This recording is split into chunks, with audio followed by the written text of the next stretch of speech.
YouTube! Re-bienvenue, mesdames et messieurs, à ce nouvel épisode des Confessions anonymes où aujourd'hui, je vais lire vos confessions et je vais les dévoiler devant tout le monde. Même si à la base, c'est censé être anonyme. Mais là, nous, on dévoile vos secrets. Dans le fond, c'est ça le concept. Vous êtes toujours habitués au concept. Cette vidéo a été enregistrée en live sur Twitch. Si vous voulez venir me suivre sur Twitch, n'hésitez pas. C'est twitch.tv/nuluki. Même le chat vous dit allô. Et sans plus tarder, mesdames et messieurs, commençons avec la première confession anonyme. Mon père m'a dit qu'il ne voulait pas de moi en pleine figure. Ok, mais là, qu'est-ce que tu veux dire? Mon père ne voulait pas de moi en pleine figure. Genre, il t'a sacré une claque? Ou il t'a dit comme, tu es un enfant indésiré? C'est quand même lourd. Il me semble que moi, ma mère me dit, tu n'étais pas désiré, Nuluki. Généralement, ça me rendrait triste. Genre, en mode, je me dirais, ça y est. C'est une erreur qui est dure à rattraper, on s'entend. Et si j'avais un meilleur conseil à donner, ben sache que toi, t'as rien à te reprocher. T'as jamais souhaité à être présent. C'est eux qui t'ont mis au monde. C'est pas de ta faute, c'est de la leur. Prochaine confession, mesdames et messieurs.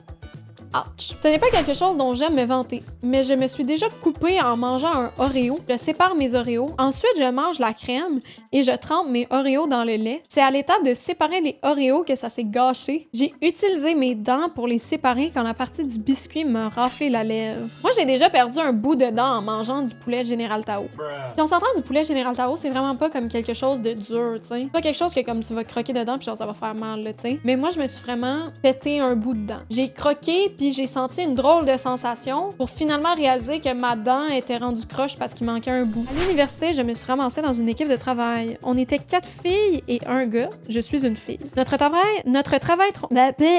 je sais pas parler. Notre travail consistait à savoir pourquoi certains œufs ont des poussins dedans et d'autres non. Spoiler alert, les jaunes d'œufs, c'est des embryons de poules. J'étais en charge de la partie recherche avec le gars. J'ai donc fait la grande partie du travail. La remise approche et le gars me dit « On se connaît pas tant, mais ce serait cool si on pouvait apprendre à se connaître. » W-Rizou! Chose à savoir, à l'université, dans les travaux d'équipe, il y a souvent ce qu'on appelle l'évaluation des pairs. Et ne voulant pas avoir une mauvaise note de sa part, je n'ai rien dit, mais le dude s'est mis à mettre triple text et tout, vraiment un gros malaise. Une fois le travail terminé, c'est la semaine de relâche d'automne et c'est l'Halloween et le dude m'a juste écrit « Passe une belle soirée, ma belle ». J'étais comme « What the fuck, de où tu m'appelles ma belle ?» Il m'a envoyé un message vocal saoul quand il est arrivé chez lui. C'était vraiment malaisant. Le lendemain, j'ai été franche avec lui que je ne le voyais pas de cette façon-là pour moi. Il pouvait pas rien y avoir. Il a donc arrêté de me texter, mais on a continué d'être en travail d'équipe. Le cours suivant, le gars n'était pas là. Il y a une fille de l'équipe qui dit « Je ne veux pas vous mettre mal à l'aise ou comme dire des trucs dans le dos des gens, mais Antoine s'est mis à m'ajouter et liker mes photos sur Insta. On s'est rendu compte que le lendemain que j'ai friendzone le gars, il s'est essayé sur une autre fille de l'équipe. C'est un peu loser.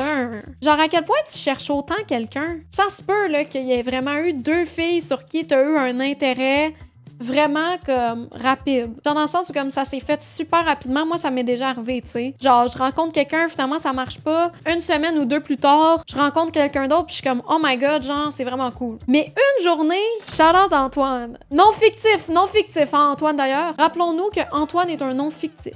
N'allez pas chercher l'amour. Attendez que celle-ci vienne à vous. Halloween, il y a de ça 2-3 ans. Comme à chaque année, les amis et moi organisons un party costumé pour l'événement. Donc, on se ramasse une trentaine chez un de nos potes pour festoyer. Fast forward, il y avait une pièce au sous-sol où les personnes un peu trop saoules allaient chill pour faire descendre l'alcool. Une de mes amies qui avait énormément bu était partie là. Je suis allée la voir pour voir si tout était correct. Elle me dit oui, bref. 2 heures plus tard, aucune nouvelle. Et un de mes amis de l'époque manque à l'appel également. Je descends donc en bas et je vois personne, mais j'entends des bruits.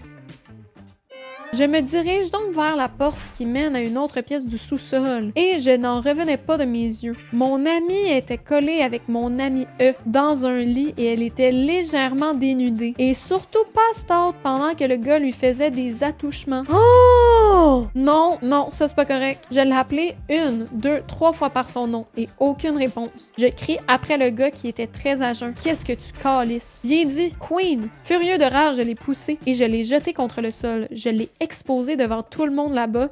Il est parti et n'est jamais revenu. Il avait brisé toute confiance que j'avais envers lui et avait pris avantage d'une fille en plein blackout. Jusqu'à ce jour, la fille se rappelle pas d'avoir vécu ça, seulement de s'être endormie sur le divan. On est dans 13 raisons pourquoi ou c'est quoi qui se passe? Oh! Mais par contre, sais-tu ce que t'as bien fait? T'as bien fait de l'exposer devant tout le monde qui était sur la place. Parce qu'il méritait rien de plus que ça, que de se faire exposer devant tout le monde. À dire, hey, regarde comment t'as fait des agissements de merde. Et s'il est jamais revenu en plus de ça, c'est signe que tu as fait la bonne chose.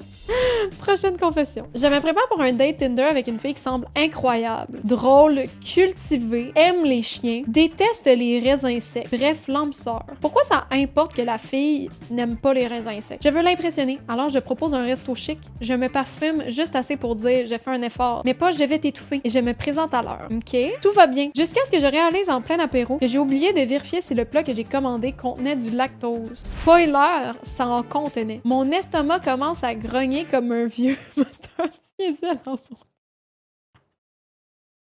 Mais qu'est-ce que je lis? Je me retiens, je souris, je fais comme si de rien n'était. Mais à mi-chemin du plat principal, je sens que j'avais explosé. Je m'excuse poliment, je cours aux toilettes comme si ma vie en dépendait. Et là, j'y reste longtemps. Tellement longtemps qu'elle m'envoie un texto. Tout va bien. Tu t'es fait kidnapper par la chasse d'eau. Non! Non, c'est impossible!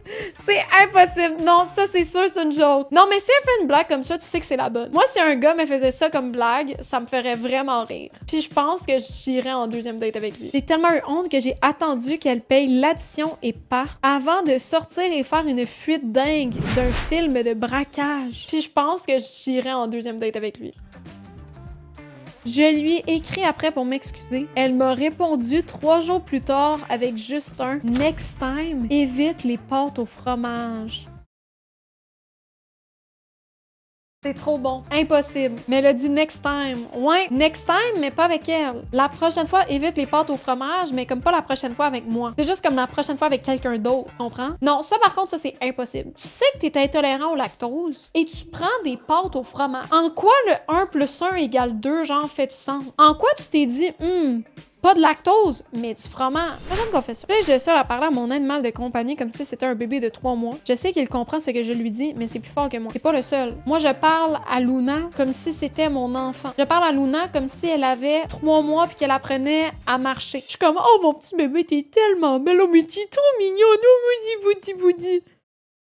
Puis finalement, comme elle comprend vraiment rien de ce que je dis. Le pire là-dedans, c'est que je vis toute seule. Fait que je parle vraiment toute seule dans mon appartement à un chat qui comprend pas qu'est-ce que je dis. Mais c'est quand même ça. Quand j'étais petit, on jouait à Marco Polo dans la piscine. À un moment, je suis sortie de l'eau en douce. Il criait Marco, j'ai rien dit. J'étais dehors, sec, fière. Et officiellement le premier tricheur international de Marco Polo. OK. Merci pour cette confession. OK. Génial. W à toi. Félicitations. Tu as fait quelque chose que vraiment personne n'aurait pu faire. Good job. Aura. Ouh! Ça, c'est une bonne. En sortant du secondaire, j'ai fait mon DEP en charpenterie menuiserie. J'ai commencé à travailler pour un contracteur de mon coin quand j'avais 19 ans. Comme tous jeunes qui ont été enfermés dans une cage lors de la COVID, bien lorsqu'ils ont réouvert les bars, je sortais à chaque fin de semaine. Un soir, j'ai fini chez une fille et à 18-19 ans, c'est encore normal de rester chez nos parents. Donc, elle me ramène chez ses parents. Je me rappelais d'avoir fait le revêtement extérieur de la maison, même après avoir bu une bonne partie de la soirée. Et elle me dit, c'est très possible, mon père a sa propre compagnie en construction. Il a fini de la bâtir il y a 1 an environ. Tu vois où je veux en venir. Mais elle me dit, inquiète-toi pas, mes parents sont partis pour la fin de semaine en camping. Bref. Le lendemain matin, je me lève, je vais dans la cuisine me chercher un verre d'eau et je vois mon boss assis à la table en train de prendre son café.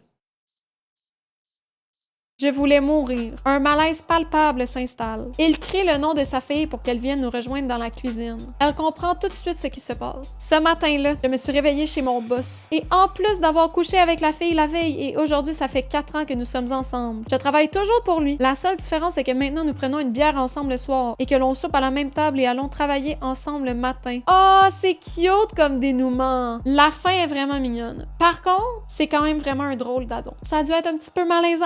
Un jour, j'ai prétendu être un expert en vin pour impressionner des amis lors d'un dîner hyper chic. Ça finit mal, hein, c'est sûr. Sauf que je ne bois même pas de vin, ni d'alcool en général. Tout ce que je savais venait de 2 vidéos YouTube et d'un post Reddit. Je faisais tournoyer mon verre comme un sommelier possédé, humais l'air au-dessus du vin comme si j'étais en transe et sortais des phrases comme « Ah oui, un petit nez boisé avec des notes de cuir et une finale épicée ». Le problème, l'un des invités était réellement sommelier. sommelier. Il m'a demandé ce que je pensais du piquant minéral en bouche, alors j'ai hoché la tête en disant que c'était subtil, mais affirmé, presque volcanique. Il m'a souri, et plus tard dans la soirée, il m'a proposé un poste dans son bar à vin. Je n'ai jamais osé lui dire la vérité. Oh! As-tu accepté, par contre? Imagine t'acceptes le poste, puis genre tu connais rien au vin, là. Hey, moi, j'espère vraiment que t'as accepté le poste. Puis qu'aujourd'hui, t'es vraiment sommelier. Ça me ferait vraiment rire. Je pense que ce serait comme le summum de l'histoire. Prochaine confession. Un jour, quand j'avais 16 ans, j'ai décidé de rentrer chez mon ex. Ma blonde, à ce moment-là, habitait à Rawdon, en campagne, par sa fenêtre. Quand j'y suis arrivée, elle m'a dit de monter par sa fenêtre parce que son père dormait dans le salon. Une fois dans sa chambre, on a couché ensemble comme on le faisait régulièrement, mais en général, quand il n'y avait personne à la maison. Une fois fini, j'étais en train de monter mes jeans quand son père est entré en éruption dans sa chambre. Il m'aimait vraiment pas et c'était un secret pour absolument personne. Alors, j'ai sauté par la fenêtre de sa chambre et je me suis mis à courir. Mais son père s'est mis à me poursuivre avec son vieux pick-up sur à peu près 3 km. Je me suis donc cachée dans la forêt toute la nuit en espérant qu'il ne me trouve pas. Excusez-moi. Vraiment, Rawdon, SO. Terrifiant comme histoire. C'est quand même triste, ça, c'est tout le temps une situation déplorable. Par contre, quand les parents de ta douce moitié ne t'aiment pas. Bon, fait que ça fait le tour des confessions anonymes. Vous nous avez vraiment confié des sales trucs, hein? D'ailleurs, pour ceux qui écoutent que les vidéos YouTube et qui sont pas sur les streams, je vais faire quelque chose et je vais vous mettre le lien où vous pouvez mettre vos confessions anonymes dans la barre de description de la vidéo YouTube. Donc, si jamais vous avez une petite histoire à raconter, n'hésitez pas et surtout, indiquez-le que vous êtes de YouTube. Alors, mesdames et messieurs, merci à tous d'avoir écouté la vidéo jusqu'ici. J'espère qu'elle vous a plu. Au plaisir de vous revoir dans une prochaine vidéo. Si c'est pas déjà fait, n'hésitez pas de liker la vidéo, vous abonner aussi. Le support est très apprécié. On est pas mal plus sur Twitch qu'on est sur YouTube. Alors, si jamais vous en voulez plus, n'hésitez pas à dire un petit coucou. Et sur ce, on se revoit dans une prochaine vidéo. Bye! Shout out Antoine!